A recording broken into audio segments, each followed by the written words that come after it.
Aren't you thankful that His mercy is stronger than our sin? You may be seated.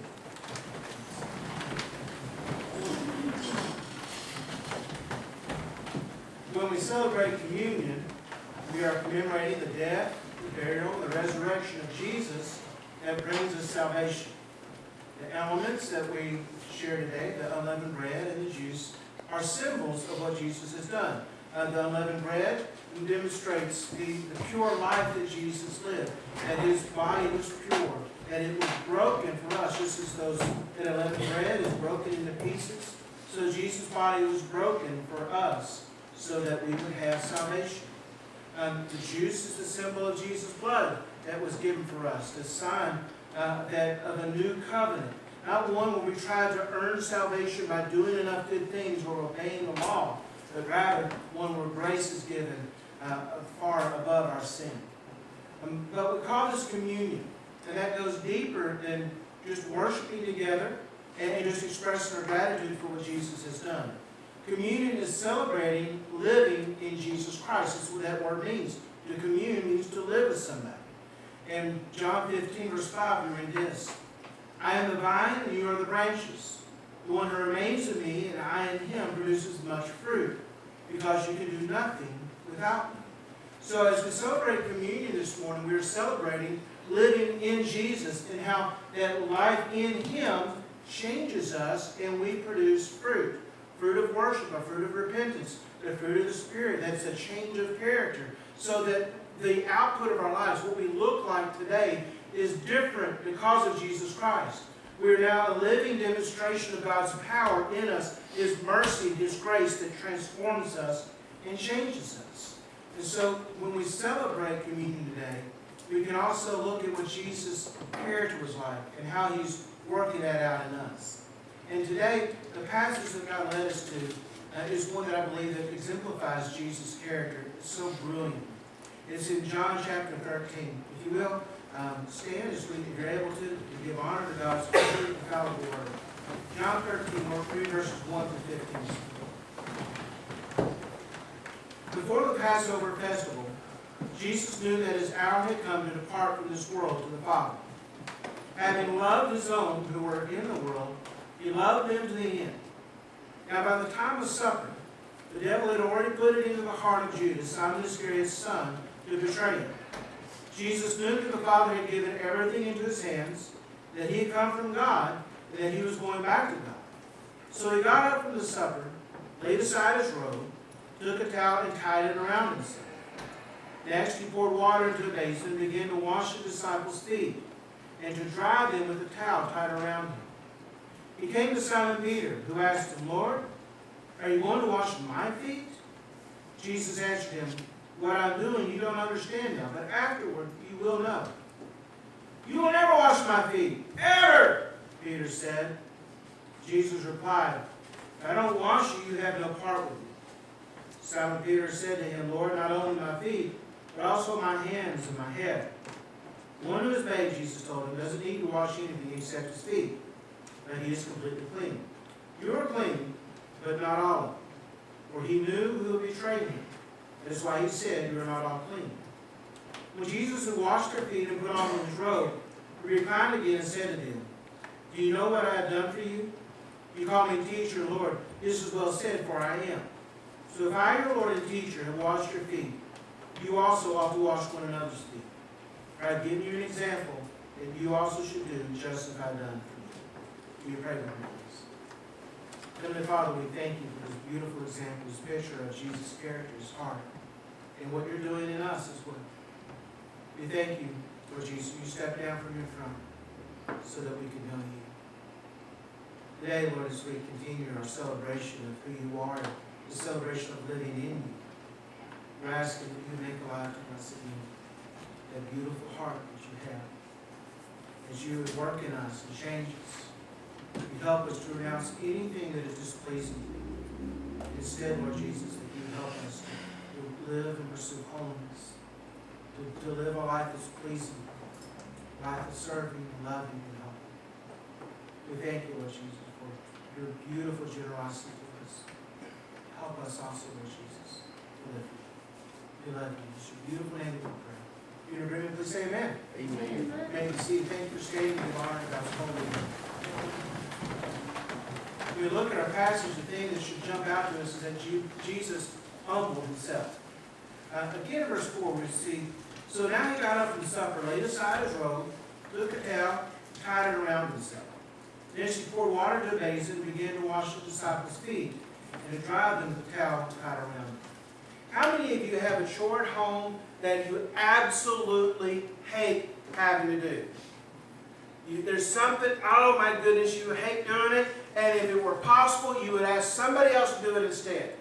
Washing the dishes by hand is one of those things. I hate washing dishes. I'd rather clean the cat box 5 times than to do one. It's just one of those things. I hate washing the dishes by hand. And sometimes, though, we need to do that. Well, in this passage, what we see is Jesus is doing something that everybody hated. Everybody hated washing somebody else's feet. Remember, this was a society that walked all the time. And y'all know this. When you walk around on roads and animals are all around, there's all kind of nasty stuff that ends up being around you, isn't it? And it gets on your feet. And they don't really care. They just walk right on through it. And the lowest person in the household was the one that this chore was passed down to. So when somebody had a feast, a festival, and everybody came, the first thing you would do is you would wash all your guests' feet. And the person that was the lowest in the house was the one who did it. So here Jesus is showing that even though he's not the lowest one in this household by any means, is he? His name is the name above all names. Amen? He is higher. He is the highest of all. He's the Lord of this house. And he's the one who is humbling himself. He's humbling himself completely as though he's the lowest person here. To wash off all that caked on manure and mud and yuck. And he reminds us in Philippians 2:5 and 8. It says, make your own attitude that of Christ Jesus, who existing in the form of God did not consider equality with God as something to be used for his advantage. Instead, he emptied himself by assuming the form of a slave, taking on the likeness of men. And when he had come as a man in his external form, he humbled himself by becoming obedient to the point of death, even to death on a cross. Now this is exactly opposite of what our culture does. Our culture teaches everybody, do something to stand out. Find some way to get your 15 minutes of fame. There are people that get paid money on YouTube to make the stupidest, dumbest videos they possibly can, doing things no one else will, and people pay them to watch it. And everyone's like, woo! There are people that are called influencers. I have no idea why they are influencers, except they call themselves that. And people pay them money to just draw attention to themselves. See, everything in our culture says, do something to stand out. Do something to get recognized. Do something to get fame. Isn't it curious that we put more stock in when a celebrity says something than someone who studied in school for years and years says this is what it is? You see, our society is all about finding ways to stand out, to get attention to yourself. It isn't about humility at all. But Jesus Christ shows us humility here. He's the only one who really deserves to have fame and honor and glory given to him. In fact, the whole universe declares his glory. But he said no. He stepped away from the songs of adoration from the heavens.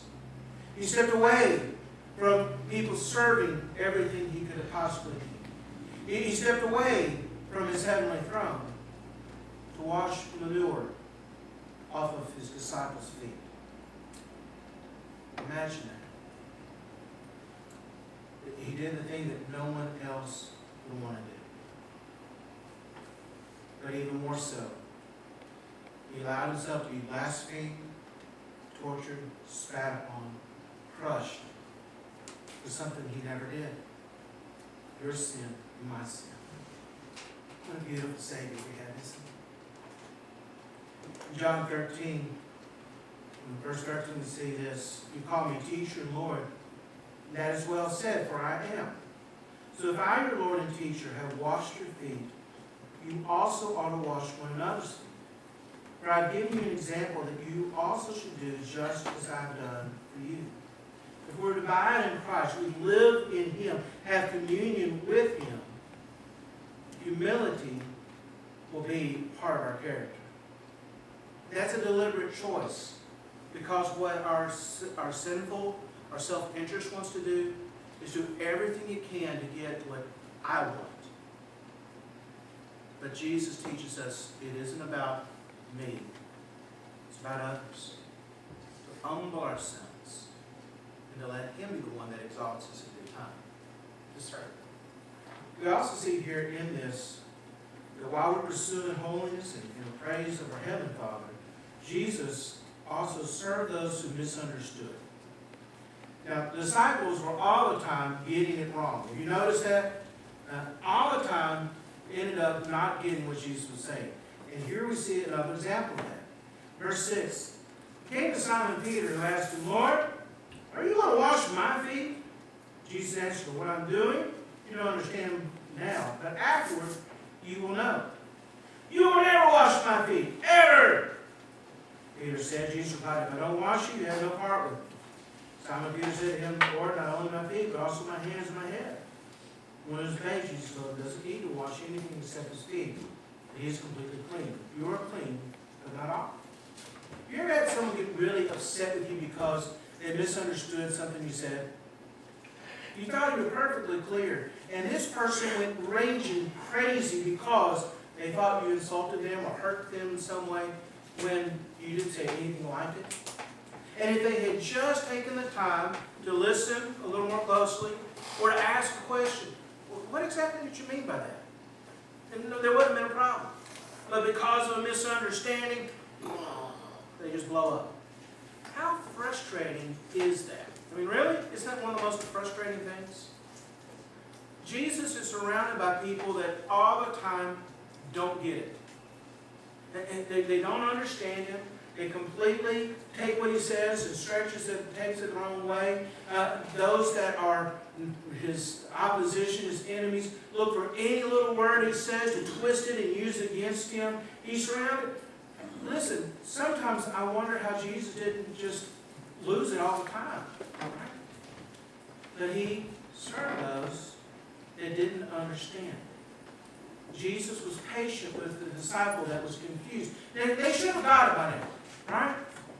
They've been walking with Jesus now for 3.5 days. By now, they should have got it. But they still didn't. Yet Jesus was still patient.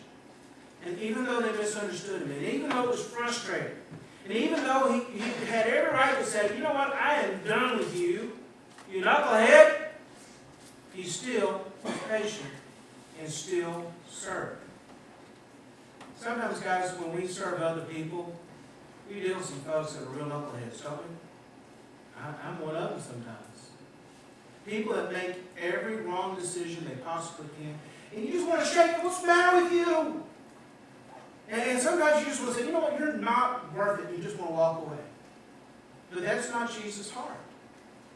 Jesus' heart is to be patient with those that don't get it, that misunderstand, that get it wrong time and time again. They continue to do things that destroy their own lives. But there's another part here that I think is important, because it isn't just about misunderstanding, but it's also a matter of trust. Notice again when Jesus tells Peter in verse 7, He says, you don't understand now, but you will in a little bit. After a while, you're going to understand what we're doing. And Peter's response was an exclamation mark. So Peter's getting upset now.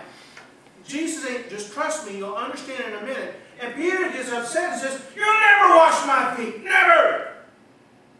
He escalates it. You see, Jesus, trust me. Peter says, no! I'm not trusting you. That's what's happening here. How many times have you helped somebody and helped somebody and helped somebody and they still don't trust you?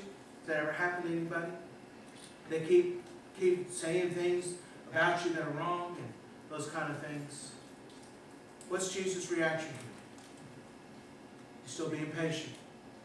Even though Peter doesn't trust him, he walks with him and helps to build that trust again. And even though he doesn't understand, even though he's walking through something that doesn't make sense to him, Jesus is being patient and helping. Listen, in our lives, there's times when Jesus leads us through things that don't make sense to us. Right? There are things that go on in our lives where we struggle, and it's a matter of trusting Jesus. We have to be patient with ourselves too sometimes. But I also want you to notice here there was someone else that Jesus served here. He served the one who would do him wrong. Look at verse 2. Now by this time of the supper, so this is just before they're about to eat the Lord's Supper, what we call the Lord's Supper. Now by the time of the supper, the devil had already put it into the heart of Judas, Simon Iscariot's son, to betray him. Going down to verse 11. For he knew who would betray him. This is why he said, you are not all clean. I want you for a moment to think about what it's like here for Jesus. He knew that in just a matter of a couple of hours, Judas was going to leave the table, go to the priest, get paid money, and then will lead a mob to the garden where Jesus is going to be praying. Jesus knew that Judas was going to insult him by acting like he was a loving brother and kiss him on the cheeks. He knew that that would be the way he would betray him, in an evil, despicable way. He knew that what Judas was going to do was going to cause all the people that he loved to be afraid and scared and scattered. That he was going to cause hurt to the ones that Jesus loved deeply. Jesus knew that this man was going to be the one that caused him to be arrested, to be tried in a false trial, to be beaten, brutalized, his beard pulled out, the thorns, the whips, the nails, because of this man. Now, if this man were at your table and it's your turn to wash his feet, what are you going to do? You're going to want to bite his ankles or something, right? You're going to be muttering under your breath, I hope you get an incrum, or something, right? You're not going to be having good thoughts about this person. You're going to want to do something. Jesus knew this, and he still washed his feet. He still loved him. He still served him. He knew the depravity of Judas' heart. He knows how desperately wicked our own hearts are. And yet, he still washed his feet and ours. In Matthew 5:43, read this. You have heard that it was said, love your neighbor and hate your enemy. But I tell you, love your enemies and pray for those who persecute you, so that you may be sons of your Father in heaven.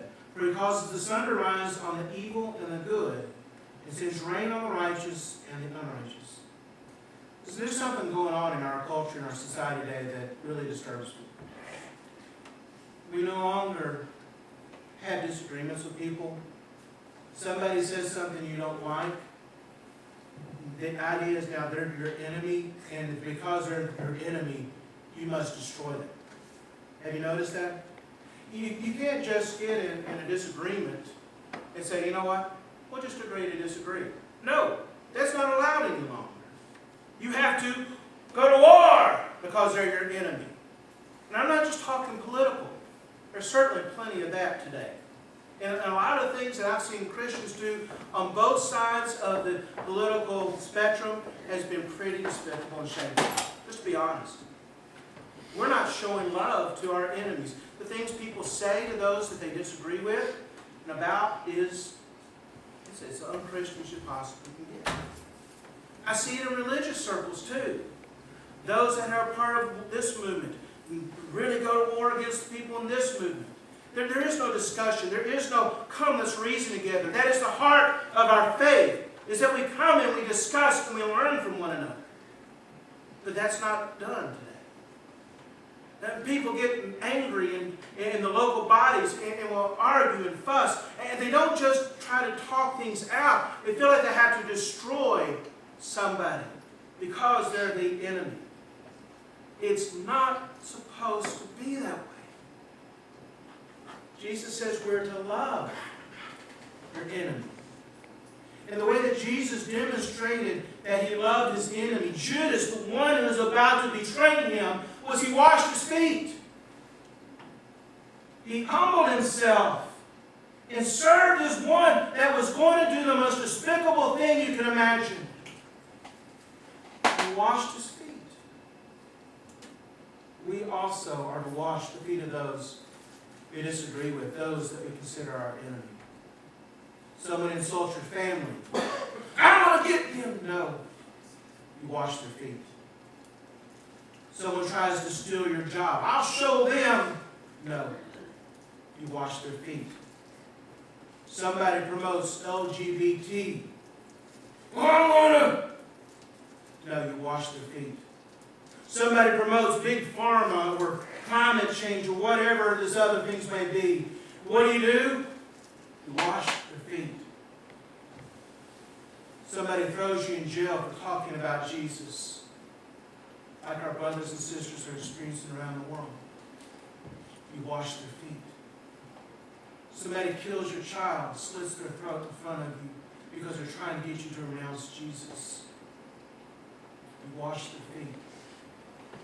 As painful and agonizing as it is. This is what it means to love our enemies.